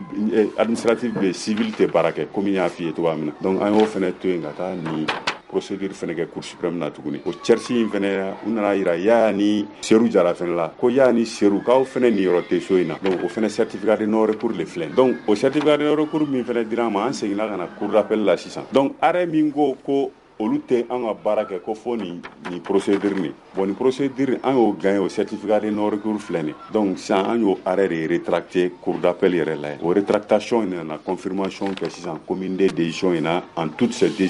dispositions k'u ka bɔ so kɔnɔ donc o décision in de fɛnɛ filɛ nin ni ne o décision de fɛnɛ filɛ nin donc o décision de kan ka bila en exécution bon an b'o ko de la an taara an ka huissier de saisi o ko la an taara an ka huissier de saisi n'o dossier ye donc an taara an ka huissier de saisi n'o dossier ye donc san'o yɛrɛ bɛɛ cɛ u ye notification dɔw kɛ fɛn bɔlen décision bɔlen avocat yɛrɛ dama u ye notification kɛ arrêt la bon an ka avocat y'a ka notification kɛ u ka avocat la donc comme quoi procédure min fɛnna donc i perdila la donc o notification kɛ an tilala ka huissier fɛnɛ saisi huissier fɛnɛ nana o papier kelen servi olu intéressé ninnu yɛrɛ la k'a yir'u la k'a fɔ procédure in y'a yira ko a ka bɔ so kɔnɔ an y'o bɛɛ kɛ ka tila ka na commandement fɛnɛ d'u ma o kɔfɛ de vider le lieu dans un délai de 8 jours depuis sunkalo kɔnɔ donc jusqu'à présent o exécution de filɛ problème ye siɲɛ fɔlɔ gardiw bɛ na u bɛ dɛsɛ ka taa filanan fɛnɛ u bɛ na dɔw bɛ bɔ yan ka taa fɔ procureur ɲɛna ko surakalakaw ko ka yɔrɔ baara lajɔ ou bien surakuntigi ko ka yɔrɔ lajɔ procureur bɛ weleli kɛ ko ka yɔrɔ lajɔ baara lajɔ bon sabanan nin fɛnɛ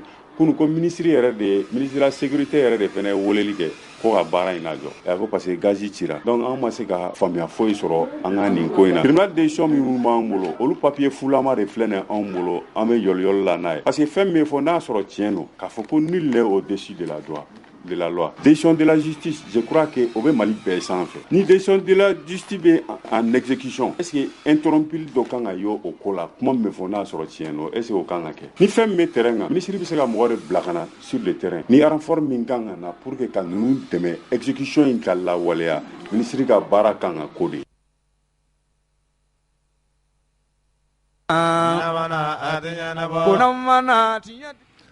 An nin tun ye Bokar Jara ale ka ɲɛfɔliw ye o kɔfɛ min ye fandɔn ye a bɛɛ kɔni ye duba kelen de sabu a bɛɛ ye jaraw ye an ye munumunu kɛ finitigilakaw taara yɔrɔ min na k'a fɔ k'u bɛ taa dukɔnɔmaw labɔ an y'a madon olu fana na ka se k'u ɲininka ko in kɛra kɛcogo jumɛnw na olu bɛ mun kalama a la misirila olu fana ka seereyaw la an ka jɛ ka dɔn lamɛn o la. Ne tɔgɔ ko Mamadu Jara ne balola Bagadaji Dara Sumaba ne yanga den yɛrɛ. kunnafoniw y'a yira k'a fɔ gɛlɛya dɔw bɛ bi kɛra sababu ye finitigilakaw nana kɛra gazi ciw ye nin ko in yɛrɛ e bɛ se ka mun fɔ a sɔrɔla cogo di mun nana ni gɛlɛya in yɛrɛ sababu ye. An bɛ Ala deli fɛn min b'an kun an bɛ Ala deli Ala kana se nin ye fɛn dɔ de ye jamana kɔnɔ mun bɛna nin ko tiɲɛ ye nin yɔrɔ kɔrɔ ninnu a bɛ yen nɔ san 100 ni kɔ yɔrɔ min bɛ yan nɔ depuis en 1935 par Soudan français 1935 par Soudan français dun dila o waati de kɔnɔ a y'an da tuguni ne Madu mun bɛ kuma la ne faw olu tɛ o olu fana faw o y'anw mɔkɛw olu fana fa tun bɛ yen n'o ye Sidiki ani Burahima mais n'i ye cɛ 7 de f'i ɲɛna n tɛ a cɛ 8 de don parce que n y'a f'i ye cogo min na Madu ni denmisɛnnin minnu bɛ kɛlɛ la n'o y'anw tɔɲɔgɔn dɔw ye k'olu mɔkɛ ta ye du ye olu de ye mɔkɛ ye Madu ye y'a faamu wa donc k'olu b'a la k'olu de ye mɔkɛ ta ye du ye o de tun ye da kɔrɔ n'u tɔw ye ka sɔrɔ ka Banfa da o ka sɔrɔ ka Cɛmɔgɔ da o kan ka sɔrɔ ka Gawusu da o kan ka sɔrɔ ka Adama da o kan ka sɔrɔ ka Dawuda da o kan ka sɔrɔ ka Salifu da o kan Salifu de tun ye laban ye n y'a fɔ cɛ 7 n ka kuma la mais cɛ 8 de don a bɛɛ balolen tun bɛ du in kɔnɔ anw bɛɛ ɲɛ yɛlɛla k'an mɔgɔw bɛɛ balolen filɛ tominɛn 1 de don anw y'a sɔrɔ an faw musow n'o y'an baw ye o bɛ ka to fasa ka k'u ka sigi burankɛw kɔrɔ burankɛw bɛɛ balolen tun bɛ yan ne y'a bɛɛ ye fo n'a kɛra 1 pe de o ye Adama in ne m'o di n'o tɛ a tɔ fɛn fɛn bɛ yen a tɔ 7 fɛn fɛn bɛ yen ne y'a bɛɛ ɲɛ la to bɛ pasa surafana to bɛ pasa anw de tun b'an sigi k'an kori k'a dun an mɔkɛw taw bɛ bɔ ka taa sigi u bɛɛ ka so kɔnɔ an mɔmusow bɛ dumuni kɛ ɲɔgɔn fɛ an baw bɛ dumuni kɛ ɲɔgɔn fɛ kolose ye kolose 1 pe de o de tun filɛ da la ni tobili bɛ mɔgɔ min na jiginɛ bɛ yen nɔ u bɛ taa ɲɔ suma u bɛ ka malo suma an bɛ ta ka d'i ma ka nasɔngɔ d'i ma tobili bɛ kɛ anw ma gɛlɛya dɔ jura la anw ma farafarali dɔ jura la ka na o mɔkɛw bɛɛ tanya kelen kelen fo ka na bila anw faw la ka na anw faw fana bɛɛ tanya kelen ka na turu se anw yɛrɛ ma fa laban minnu bɛ yen a y'o ta cɛnni in nana o de kɔ ale y'a kɛ wa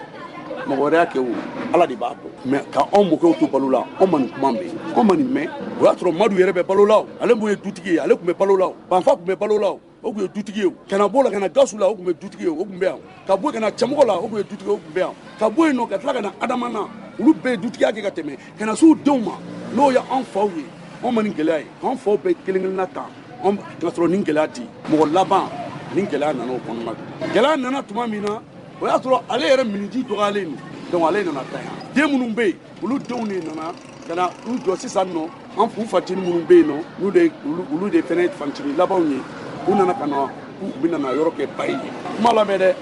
k'u na yɔrɔ kɛ ba ye na an tɛrɛmuso a donni kama ne ni ma Ala de bolo sini Ala bɛ ne ɲininka la donc a donni kama an tɛrɛmuso ninnu farala denmisɛnnin kelen ninnu kan u ye an fantini ninnu wele an fantini ninnu fɛnɛ bɛɛ la mun fɛnɛ kun ka kɔrɔ n'olu bɛɛ n'o ye Abudulayi Jara ye o fɛnɛ bɛ tiɲɛ so bi Ala o fɛnɛ miniji nɔgɔya Ala ka hinɛ u bɛɛ lajɛlen na ka hinɛ kɛ anw yɛrɛ la donc u nana u ye weleli kɛ ka u lasigi ko bon Ala sɔnna donc n'Ala sɔnna ma an bɛ fɛ an k'an bolo di ɲɔgɔn ma pour que yɔrɔ ka ci ka yɔrɔ bɔ nin cogo la pour que yɔrɔ bɛ se ka valoriser donc ka ni yɔrɔ banna mɔgɔ ta i ka yɔrɔ ye bɛɛ b'i ka yɔrɔ ta mɔgɔ ta i ka yɔrɔ ye Ala mɛ mɔgɔ ta i ka yɔrɔ bɛɛ b'i ka yɔrɔ ta a y'o de fɔ an fantini ɲɛna an fantini ko mais bayikɛla ye yan yɔrɔ dɔn cogo di u bɛɛ bɛ tiɲɛ so bi ne bɛ nkalon su ne ye nkalon tigɛ ne bɛ t'u sɔrɔ yen yan tɛ foyi ɲani ye mun bɛ fɛn ɲani o ye kaburu kɔnɔla ye o ye n'i y'a kɛ ka ɲɛ ne bɛ hɛrɛ sɔrɔ de n'o tɛ hali n'i y'a bɛɛ sɔrɔ yan i bɛ sa k'a bɛɛ to wa a même temps lahara i bɛ taa ɲininka fɛn mun na n b'a f'i ɲɛna i ye fɛn o fɛn kɛ dugumakolo sanfɛ ɲuman ni juguman na i bɛ taa ɲininka o de la o la sisan nɔ u n'o bɛnna kan fantini ko yalima bayikɛla ye yan dɔn cogo di u ko o bayikɛla ma yan dɔn a yɛrɛ ma ko ka sɔrɔ an fa kɔrɔba minnu bɛ dutigiya la ko o de ni bayikɛla kun bɛnna la k'u bɛna yɔrɔ kɛ ba ye ko mɛ k'a dun ma fɛn fɔ anw ɲɛna n'aw nana aw ye minnu balimamuso ye k'a fɔ ko aw bɛna na yɔrɔ kɛ ba ye anw kɔrɔ de y'aw ye mɛ anw tɛna se ka ba kɔfɛ ma mɛ ko kelen bɛ ba ye la n'a ma ko ba bɛ kɛ bayikɛla ka na a ye taa tuguni a bɛ ba kɛ ni condition min ye a k'o condition fɔ an ɲɛna an bɛ sigi an bɛ kuma a kan ka dilan cogoya min na yɔrɔ bɛ dilan ten donc ko kuma ɲɛna n'Ala sɔnna a ma bɛ kɛ bon Ala y'a kɛ ne kun bɔra ka taa dugu kɔnɔ n nana ni tɛnɛmuso bɛnna yan nɔ o bɛ na don mobili kɔnɔ n y'a fɔ a ko n'i donna i bɛ taa fɔ tɛnɛnba kɔrɔ ɲɛna n'u bɛ ka kɔrɔ n'u bɛɛ ye i b'a fɔ a ko ne tɛna don so kɔnɔ bilen ko ne bɛ taa ne donna ka taa o sɔrɔ yen ani tɛnɛ aw wa bɛ yen ne ye cila f'u ɲɛna a ko Madu i yɛrɛ nacogo ɲɛna Madu i sigi n ye sigi u ko bɔn donc an y'an dɔgɔninw wele k'an bɛ fɛ ka yɔrɔ ci k'a kɛ ba ye ni yɔrɔ banna bɛɛ bɛ don i ka yɔrɔ kɔnɔ a y'a fɔ dɔrɔn kasira ni mɛ masa minnu bolo n'i ma kasi hali sisan mɛ yɔrɔ min na kasi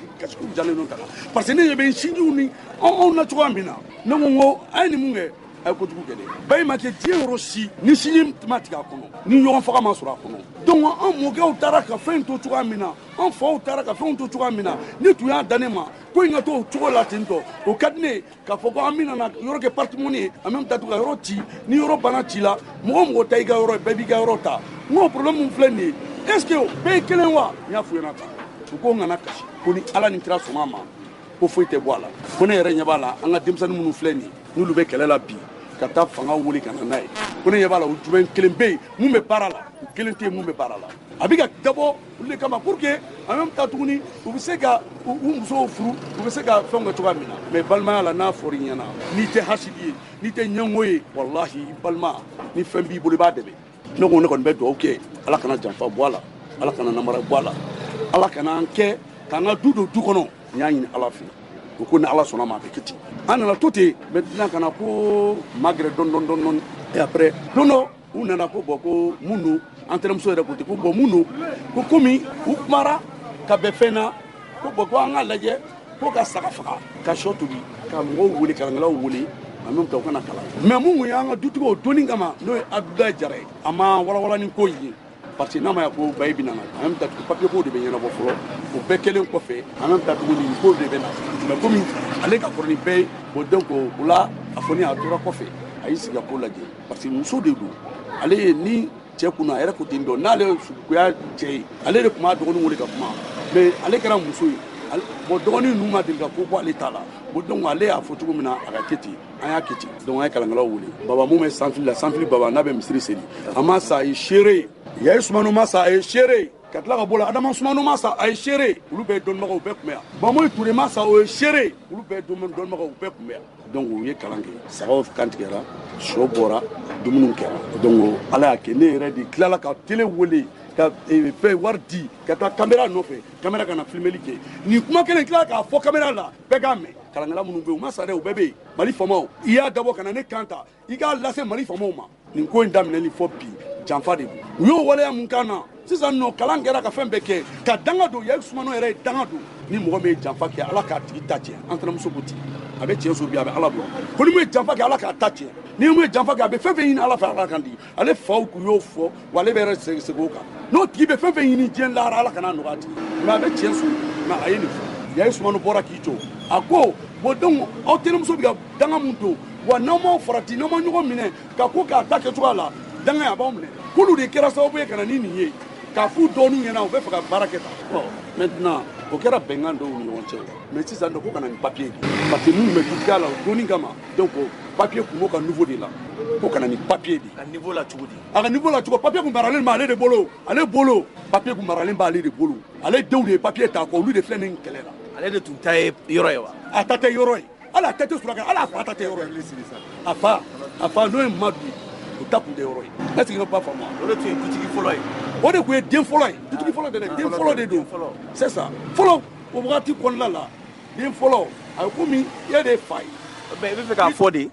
k'a fɔ aw fa aw mɔkɛ seegin minnu tun bɛ yen ale de tun y'o ɲɛmɔgɔ ye wa c'est ça ale de tun y'o ɲɛmɔgɔ ye o de ye Madu ye ka sɔrɔ ka banfa da o kan banfa bɔlen ka cɛmɔgɔ da o kan ka gasu da o kan ka adama da o kan ka tila tuguni ka na dawuda da o kan ka salifu da o kan mɔgɔ seegin ninnu don u cɛ seegin de kun olu fana bɛ yɔrɔ in sɔrɔ tiɲɛ de la wa olu y'a sɔrɔ tiɲɛ de la n'o y'u faw tiɲɛ olu faw fana y'a sɔrɔ tiɲɛ de la papier in tɛ dugu la o papier bɛ yen a tɛ dugu la o an dun ye sɛbɛnfura dɔ ye o Madu Jara tɔgɔ b'o sɛbɛnfura kan k'ale ta yɔrɔ ye Madu Jara tɔgɔ bɛ sɛbɛnfura min kan mun banna dɛ o de ye sɛbɛnfura in yɛlɛma sɛbɛnfura min yɛlɛmalen don 59 de tun b'a kan ye en 59 o de tun bɛ sɛbɛnfura kan depuis e yɛrɛ mun ye presse ye e fana tɔgɔ Mahamani Jara moi je suis juriste bon o papier comme sɛbɛnfura min filɛ nin ye e fana bɛ don tiɲɛ in kɔnɔ wa je suis héritier ne b'a la j'habite jusqu'à présent dans la famille sɛbɛnfura in cɛkɔrɔba mɔkɛ y'a tɔgɔ sɔrɔla cogo di papier in n bɛ n'o de f'i ɲɛna et o sɔrɔla cogo min na parce que a wagati la il était l'aîné ka kɔrɔ nin bɛɛ ye mɔkɛ in bɛɛ ye mais mɔkɛ ninnu fana les grands-pères là u fana faw de tun bɛ yen a y'a f'i ye cogo min Sidiki b'o la Birahima b'o la bon et dans l'histoire du Mali métaphore historique là parce que Mali papier quand les blancs étaient là français étaient là les papiers ou glandam à partir de 34 délivrance dans la 35 Mamadou Jara to mais u tɛ foyi ni so in a ma daminɛ histoire ma daminɛ 58 la o 58 o y'a sɔrɔ tubabuw yɛrɛ papier dilan dabila parce que kuna Mali ka indépendance di a ma 1960 donc o proclamation baraw kun be no papier dilan jɔ papier minnu dilanna mɔgɔ minnu kun be chef de famille la wagati parce que société ko kun do quoi donc be papier di kɔrɔkɛw ma aînéw ma fɛnw kun be confier u la quoi donc maintenant ale en tant que aîné a kun be a profité de 58 recensement na a essayé k'a bɛ falsifier sɛbɛn fura min dir'i ma n bɛna a f'i ɲɛna i k'a lamɛn i t'a reporté di permis frauduleux do fraude de do donc papier original bi dossier maire a bɛ procès bɛ sen na depuis 2013 bientôt 9 ans 10 ans comme ça o sɛbɛn fura b'aw bolo o bɛɛ b'an bolo procès dɔw la an gagna procès dɔw la an gagna procès dɔw la u gagna halisa o grossi dɔ bɛ yen dɔ de bɔra n'a ye a taara copie kɛ ka na kan ka taa communauté tribunal la a kan ka taa déposition dɔ kɛ yen nɔ fɛn minnu kɛra kun i y'a faamu donc o sɛbɛn fura ko yɔrɔ ye donc i ye sɛbɛn fura min fɔ peut-être que a bɛ se ka kɛ e tɛ spécialiste o la sɛbɛn fura yɛrɛ aratiri b'a la fɔlɔ k'a barrelen n'o ka Mamadou Diarra kɛ sanfɛ en matière d'administration ça c'est une surcharge c'est une fraude c'est pas légal c'est illicite n b'o de f'i ɲɛna n'i taara i bɛ sɛbɛn fura i b'a ta i b'a da ɲɛkɔrɔ ka segin k'a lajɛ da barré comme ça ka Mamadou kɛ sanfɛ c'est une surcharge n bɛ fɛ ka min f'i ɲɛna n'i ye Mali papier u lajɛ dukɔrɔ ninnu papier u lajɛ dukɔrɔ ninnu na ni papier bɛ daminɛ maintenant a bɛ daminɛ à partir du nommé donc propriétaire tɔgɔ bɛ bon pourquoi Mamadou bɛ sɔrɔ sanfɛ en haut de nommé bien nommé da Diarra bon pourquoi Mamadou bɛna kɛ sanfɛ Mamadou Diarra adamadenw ye hakilimaw de ye an bɛ k'o cogo dɔn ça c'est de un n y'a f'i ye cogo min fɛnɛ dun papier 58 o tɛ 58 y'a sɔrɔ dun bɛ yen il y a longtemps donc fo mɔkɛw fɛnɛ faw k'o daminɛ bi tubabu ka délivrance fɔlɔ la 1935 nka kunnafoni minnu bɛ k'a fɔ ko aw mɔkɛw nana sigi n fɛ u kɔrɔkɛ fɛ o tɛ tiɲɛ ye o tɛ tiɲɛ ye o tɛ tiɲɛ u b'o fɔ pour convaincre les gens sinon olu b'a dɔn o tɛ tiɲɛ anw b'a dɔn o tɛ tiɲɛ an nana sɔrɔ mɔkɛ ninnu kɔni bɛ yan parce que ka taa fo sanfɛ an bɛ min kɔni dɔw la u fana fa bɛ yen papier yɛrɛ bɛ n bolo so kɔnɔ Siriki min fɔra Siriki ka papier a bɛ ne bolo so kɔnɔ olu fa min tun bɛ yen o tun bɛ du in kɔnɔ wa jɔnniw fa Madu Diarra aw mɔkɛ fa olu tun bɛ yan nin du in kɔnɔ nin du tɛ bi du ye o n'a bɔra famille fondatrice fila la du tɛ yan min ka kɔrɔ nin de n'a bɔra la deux familles fondatrices Ɲare Ture duba dɔgɔ yan min ka kɔrɔ nin de olu de tun bɛ nin du in kɔnɔ tun bɛ woro feere kɛ donc n bɛ k'o de f'i ye ko historique de dogo journalistes ni fɛnw na ka na histoire daminɛ à partir de 58 ça c'est faux de ça c'est faux n b'o de f'i ye donc Bayiko de nana ni mankan y'aw ni ɲɔgɔn cɛ donc Bayiko de nana ni mankan ye bon pour que ka duko mankan yɛrɛ éviter parce que an bɛ ladila la duko ko mankan a man ɲi pour éviter olu de nana ni proposition ye olu de nana ni Bayeri an ma ban an tilala ka Bayeri reçoit après Azouvert an kan ka passer étape ni procédure ni an passer n'o bɛɛ fɛ a y'o yɔrɔ de f'i ye il y a eu des lectures de courant les témoins oculaires étaient là témoins simples des témoins oculaires c'est eux qui ont lu le courant b'a fɔ cogo min Dalayilu y'o de kalan bɛɛ kun c'est comme tous présents ne bɛ nin bɛ yen nin ka kɔrɔ ni ne kosɛbɛ mais bi ne de bɛ ka fɛn caman kɛ halisa n y'o de f'i ɲɛna n bɔra yan sisan n kan ka taa procureur de ye rendez-vous d'an ma n bɛ ka n tɔntɔn dɔ kɔnɔ n'o nana n'o bɛ to grɔsiw bɛ yen papiers bɛ yen. sigilen don n'aw mana ala nin tun ye jaralakaw ye an kɔni tɛna kuma nin ko in kan nka aw ye lamɛnbaaw ye aw ye hakilitigiw fana ye an b'a jigiya k'a fɔ aw ye faamuyaw caman sɔrɔ a la an bɛ dugawu de kɛ dɔrɔn sabu nin ye balimako de ye ala ka jisuma bɔ a ko kan nɛgɛ kɛrɛfɛjuru an bɛ taa jamana kɔ kan ni ye jateminɛ kɛ libikaw yɛrɛ fɛ bi a yirala k'a fɔ min ye libikaw ka minisiri dɔ ye ale kɔni minɛna ka taa a datugu an bɛ waati min na i ko sisan ani a jɛɲɔgɔn dɔw ka yira k'a fɔ min ye yuruguyurugu nasira dɔw ye a yirala k'a fɔ ni maa kofɔlen yɛrɛ tɔgɔ ko Ali Zenati Mado maa min n'u b'a wele k'a fɔ troisième personnalité Libi yɛrɛ a gouvernement yɛrɛ kɔnɔna na a yirala k'a fɔ siga belebele kɔni kɛra a la k'a fɔ ŋanamu ani yuruguyurugu a sen nɔ yera o la ani a jɛɲɔgɔn dɔw o de hukumu kɔnɔ sa a nana minɛ ka di kiiritigilamɔgɔw ma ka se ka a bila kɔrɔ kɛ fɔlɔ kunnafoni sɛbɛn ka lakali la a ko kabiri Mahamar Kadafi ale kɔni ka fanga firila san 2011 waati Libi kɔni a bɛ lombo lanban na yɛrɛsagokɛw olu fangaw kɔni ka bon min ye yuruguyurugu ye olu kumaw bɛ ka caya nka o n'a ta bɛɛ Libi fanga ɲɛmaw o kɔni tɛ ka mabɔ maaw la hali n'i ye faama de ye ni siga kɔni kɛr'i la k'a fɔ i ye jamana nafolo kɔni yuruguyurugu i na minɛ ka taa di kiiritigilamɔgɔw ma ni an bɔra an bɛ taa Bɛnɛ jamana kan a yira la k'a fɔ Bɛnɛ jamana olu kɔni ye jateminɛw kɔni kɛ an bɛ waati min na ko sisan u ka wasadenw min ye sariya dɔw ye u bɛ ka yɛlɛma don u la u bɛ fɛnw wele k'a fɔ taxiw olu nasiraw fɛ a yira la k'a fɔ n'i ye Bɛnɛ yɛrɛ sariya yɛrɛ ta a bɛ san 50 bɔɲɔgɔnko bɔ Bɛnɛ jamana tun bɛ ka boli sariya minnu kɔnɔna na a yira la k'a fɔ yɛlɛmaw kɔni bɛna don o la an bɛ waati min na ko sisan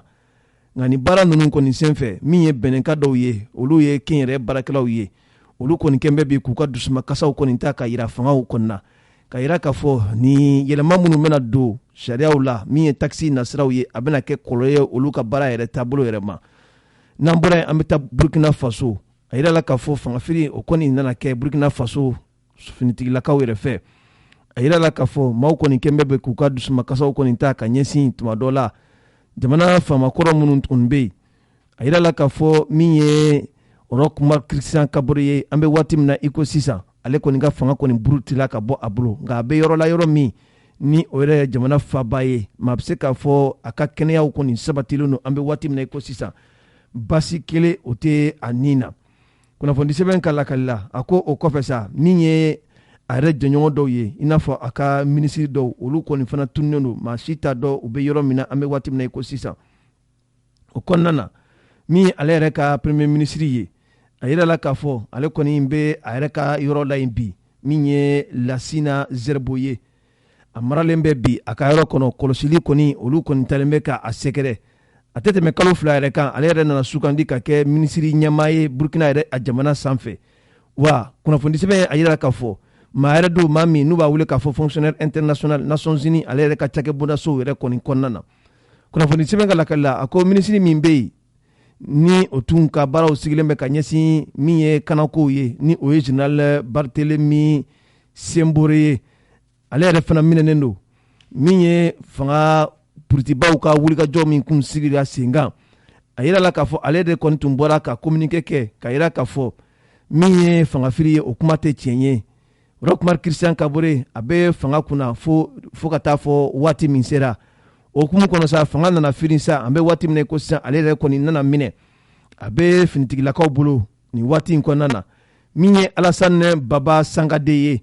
ale yɛrɛ ye maa ye maa min ni o y'u ka wasanbulo yɛrɛ ɲɛmaa ye a bɛ nin baara in yɛrɛ kunna kabini san 2017 parti min tun bɛ fanga kɔnɔ n'o o ye MPP o parti den yɛrɛ don a yɛrɛ la k'a fɔ an bɛ waati min na ko sisan ale yɛrɛ fana siga kɔni kɛlen don a la k'a fɔ a minɛnen don finitigilakaw yɛrɛ fɛ wa siga t'a la Roch-Marc Christian Kabore maa caman tun kɛlen don ka siga galamani kɔni tɛnkun a la k'a fɔ san 2025 kɔfɛ maa min tun bɛna bila ale yɛrɛ nɔ la o de ye nin maa kɔfɔlen in ye kunnafoni an y'a bɛɛ lajɛlen fara ɲɔgɔn kan k'a sɔrɔ kunnafoni sɛbɛn min kɔnɔ u k'a ma ko l'indépendant. Teli bi dɛ yanni min n bɛ taa agence Koba voyage la. Koba voyage wa? Awɔ o tuma na e ma kibaruya duman sɔrɔ wa?